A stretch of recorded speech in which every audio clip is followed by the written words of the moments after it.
ஃபஸ்ட்டாக நறுக்கி உப்பு தண்ணியில் ஊற வச்சு உப்பு போட்டு ஊற வச்சு கொஞ்சம் நேரம் வச்சுருந்து அப்புறம் வதக்கிட்டு அப்புறம் எண்ணெய் வெங்காயம் எல்லாம் போட்டு வதக்கணும்.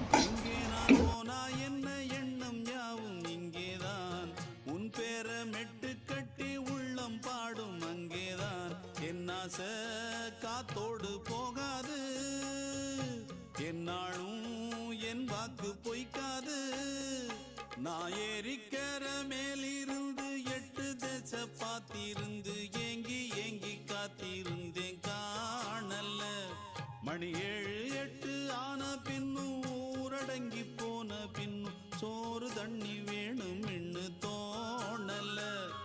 என் தெம்மாங்கு பாட்டை கேட்டு தென்காத்து ஓடி வந்து தூதாக போக வேணும் அக்கறையில்.